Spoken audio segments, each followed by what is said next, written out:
the horse his father had given him up as well. When the gravity of the situation had been explained, he changed his pleas to include the son of the village notary, who had been Balasar's closest friend. He had been refused in that as well. His horses and his playmates were going to drown. His father's concern was for Balasar, for the family.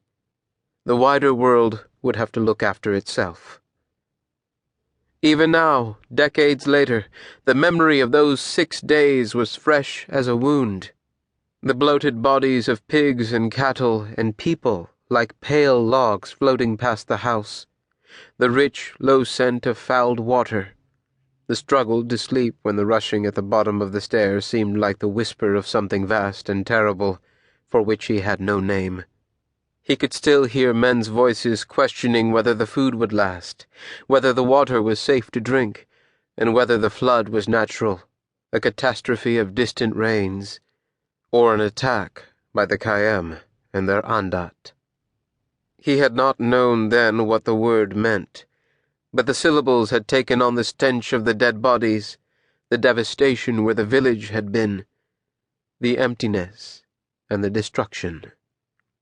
It was only much later, after the water had receded, the dead had been mourned, the village rebuilt, that he learned how correct he had been. 9 generations of fathers had greeted their new children into the world since the god-kings of the East had turned upon each other, his history tutor told him. When the glory that had been the center of all creation fell, its throes had changed the nature of space. The lands that had been great gardens and fields were deserts now, permanently altered by the war.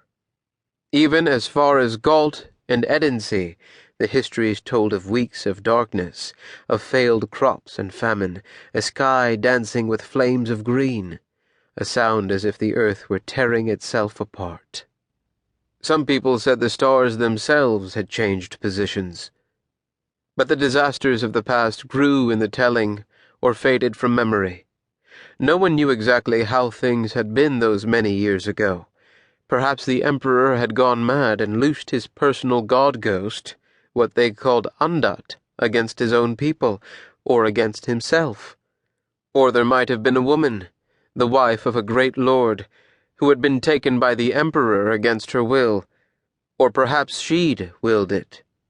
Or the 1,000 factions and minor insults and treacheries that accrue around power had simply followed their usual course. As a boy, Balasar had listened to the story, drinking in the tales of mystery and glory and dread.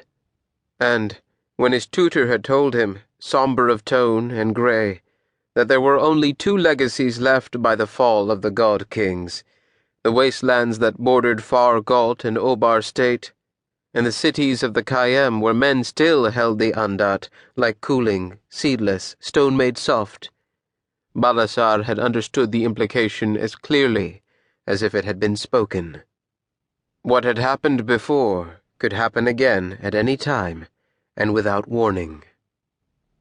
"And that's what's brought you," the High Watchman said.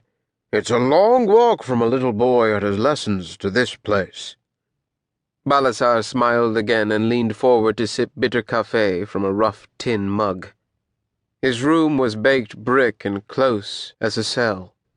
A cruel wind hissed outside the thick walls, as it had for the 3 long, feverish days since he had returned to the world. The small windows had been scrubbed milky by sandstorms.